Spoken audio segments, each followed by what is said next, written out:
Sweet baby Jesus and the orphans. There's some serious power there, isn't there? With Lawrence Okolie, who's put on a lot of weight up at heavyweight and has just taken out Hussein Mohammed inside the first round with a sensational knockout. I'm sure you're going to capture that on your smartphones over the next 24 hours. A viral moment from the source that is Lawrence Okolie. As the gentleman I've just been saying there in commentary, now ranked at heavyweight, former champion at cruiserweight, Turkey Al Sheikh and Riyadh season like their heavyweights. He's just delivered a Riyadh season viral moment, kind of. That phone is going to ring Spencer Oliver tomorrow, and I would not be surprised if we see him in a big one very, very soon against one of the top contenders. Absolutely, totally agree. You know, we've not just got a young crop of heavyweights coming through, we've still got an old crop hovering around there as well. Lawrence Okolie fits in the middle somewhere, you know, so there's numerous opportunities for him out there, huge fights out there for him, world-ranked heavyweight. You know, who knows what's going to happen next? All I do know is, speaking to Lawrence Okolie, he wants the big names. He wants them. He said, I want one warm-up fight at heavyweight and then stick me in there. You know, he's been around a long time. He said, I don't want to be doing all that. I want to go in with the best. I want to test myself. I've got a fight for you. You ready? Give it to me. December the 15th, Dillian Whyte's fighting. Oh, I like it. If Dillian Whyte comes through that, stick him on a Riyadh season card next year, these two. Ian? Good fight. It's a good, well, you know what? It's a good fight for Okolie because that's a marking time fight for him. Yeah. While he waits for the dust to settle with the rest of the heavyweights. You know, Fury, Usyk, who wins that? What happens to the belts? Who gets the belt taken away? Someone might get stripped. Belt becomes vacant. Next thing you know, you got Okolie against. Hold on, mate. Does he beat Dillian Whyte? Yeah. On that performance. Oh, wow. Yeah. Oh. Listen, it's a hell of a test for him, isn't it? And it's a proper welcome to the heavyweight division. But I fancy Okolie in that performance. He's got confidence, he's got momentum, and when you got those two things and you get into another fight, then he takes someone a little bit. Dillian Whyte's been around a long time. Don't know how much desire that kid's got left, and this kid's obviously got a lot of desire left. So my money right now would definitely be on Okolie. I'm with Duke, to be fair. I think that he's. But you're in for the fight. Oh, I love the fight. In for the fight. Mate, you've already set the fight up, but to me it's already happening. That is the fight I want to see.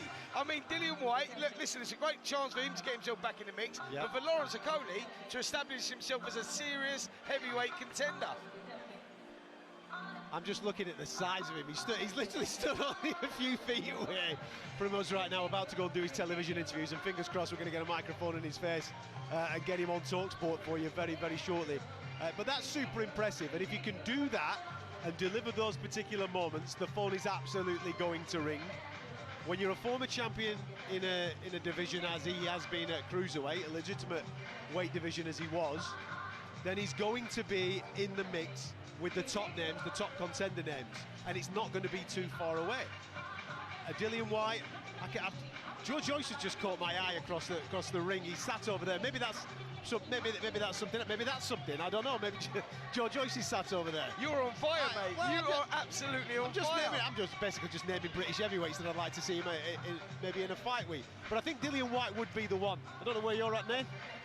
I think that would be the most exciting. I don't know about Joe Joyce and Okolie. I'm not too sure because I don't know. Joe Joyce seems to be at a different stage now of his career after the back of the Jang knockouts. He doesn't seem to be the same type of guy. I think there's definitely something in a fight with Lawrence Okolie and Dillian Whyte.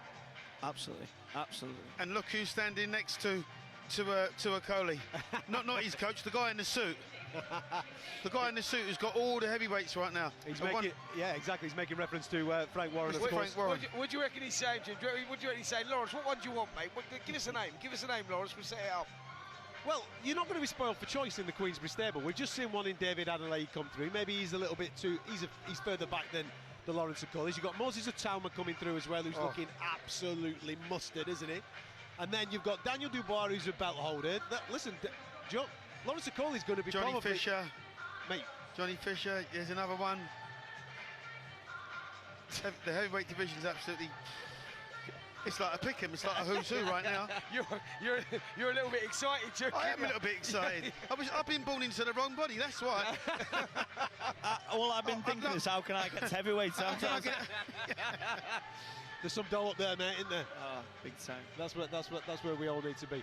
But all you got to do, mate, is sit on a few commentaries with Duke with eating these sweets. You'll be up at heavyweight in no time. No, well, that would be the thing, but Duke eats all the sweets, so there's none left for you to eat anyway, so you're fine. Listen, for those that didn't see that 2 minutes ago, what Duke was handing out, he smuggled in some ginger nut biscuits as well. Because the sweets that the production team actually provide aren't enough for him. He just needs to keep the sweet tooth going, don't you, pal? I've got to eat, Adam. I'm mentally scarred from boxing. I'm fighting in 8 weeks' time. Duke's like, sweet Nathan, I'm okay, thank you. Yeah, that's it. Food's my god. That's it. Keep the sweet stuff coming. But what Duke said a moment or two ago regarding Frank Warren, heavyweight division, the stable that he's got, the demand now from the fans, and as you've alluded to, Nathan, the finances are in place to satisfy everybody's need in order to make these fights. There's no point in marinating something now for a year, 2 years, or any of that. Let's rock and roll. That's exciting stuff. Let's make it happen. These fights are going to happen. Make no mistake, they're going to happen. Riyadh season's been the best thing that's happened to British boxing in, I couldn't tell you how many, in probably ever. We're getting the best fight and the best in every weight division. It's fantastic. Mate, look at the card on February the 22nd. It's the best boxing card, Bivol Beterbiev 2, the best card ever seen.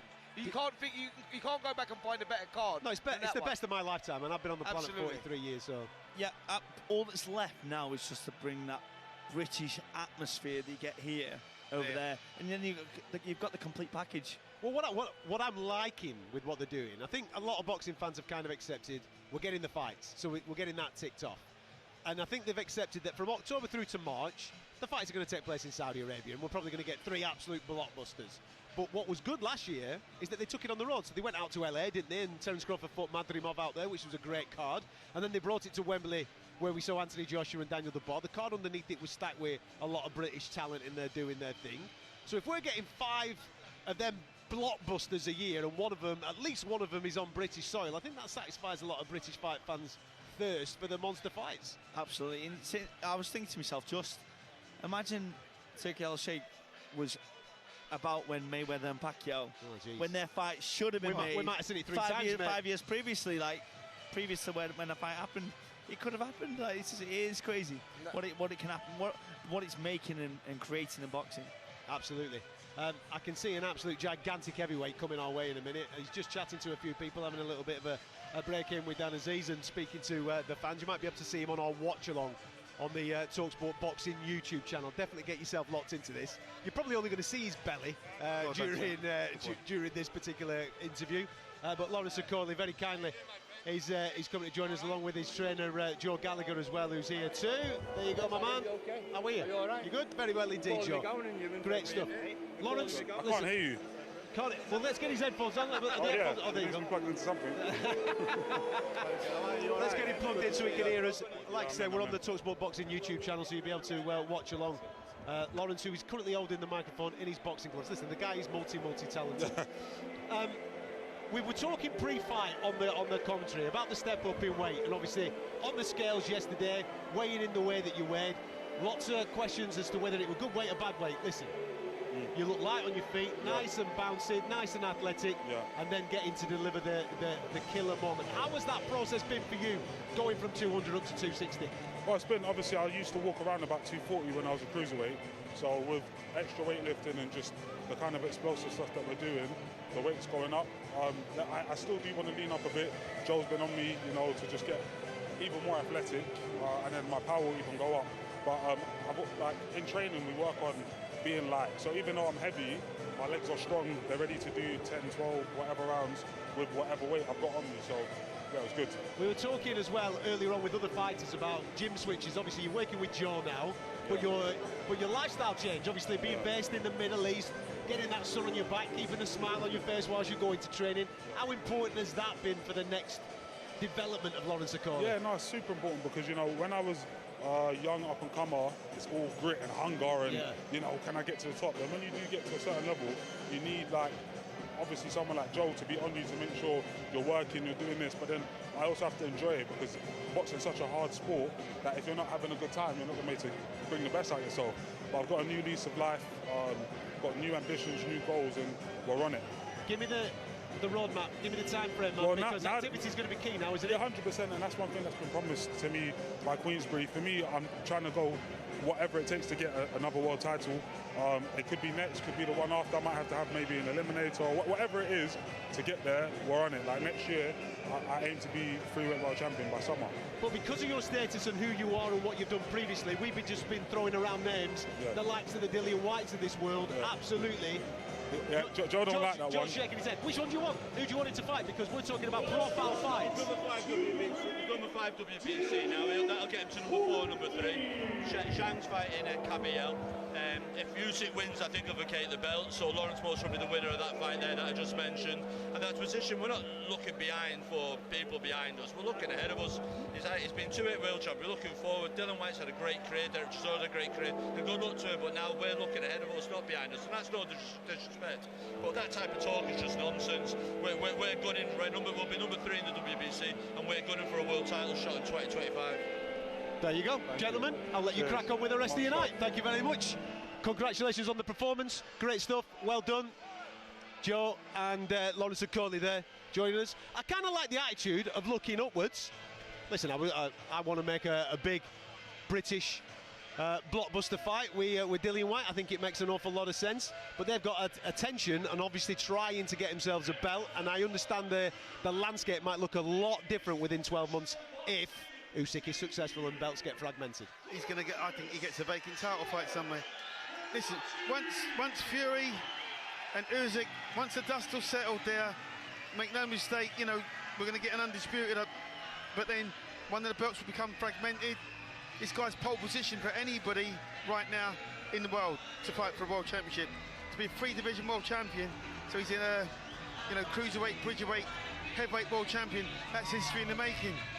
Yeah. History in the making. It is for him. You know, I mean, he could never have dreamt to have had the success that he's had in boxing right now and call himself a 3-division world champion, potentially. On that kind of performance, he's going to get an opportunity. And when the opportunity comes, I'm sure he's going to take it.